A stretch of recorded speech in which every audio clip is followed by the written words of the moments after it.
Ningependa nikupe tafsiri ya ndoto ukiota unafuatiliwa na wanajeshi au unakimbizwa na wanajeshi ina maana gani, okay?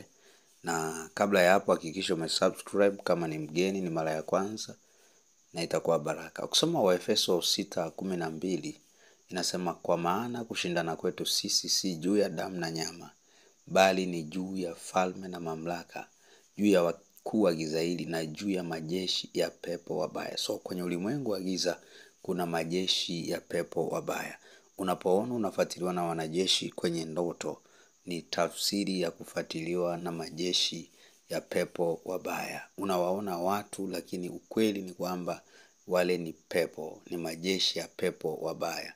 Na mara nyingi huwa yanafuatilia watu ambao pengine unataka kwenda kiwango kingine, au kuna namna upo kwenye season ya kuinuliwa alafu wanakuwahi ili wakuzuie.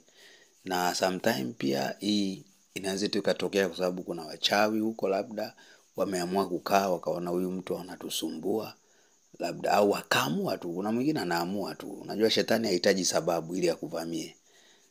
Kuna watu wanafikiri asipoomba basi anakuwa salama. Hakuna aliye salama. Aliye salama ni yule mwenye Yesu tu. Yaani ukifikiri usalama wako ni kuacha kuomba, rafiki yangu, shetani hahitaji. Anaangalia una nini ndani yako. Sio kwamba umemchokonoa, no. Shetani ni mwizi.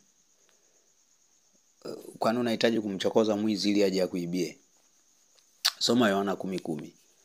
So ukiona hizo ya wanajeshi, hizo ndoto unaota sana, maana yake unatakiwa kuingia kwenye maombi ya vita kinyume na roho za mafatilizi, lakini pia kinyume na majeshi ya pepo wabaya wanaokufuatilia kwenye maisha yako. So unaweza ukaomba hii prayer point. Omba kama hujawahi kuomba.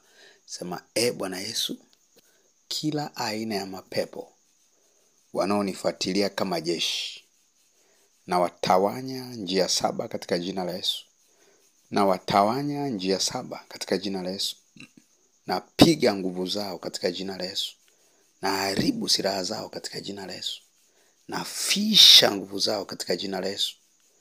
Sawa sawa na Luka 10:19. Na ipiga hiyo nguvu ya giza katika jina la Yesu. Wasisimame tena katika jina la Yesu.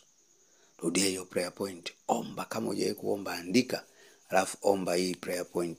Na utakuja na muujiza. Na kukumbusha tena kulike, kusubscribe, share kwa watu, watabarikiwa sana sana sana.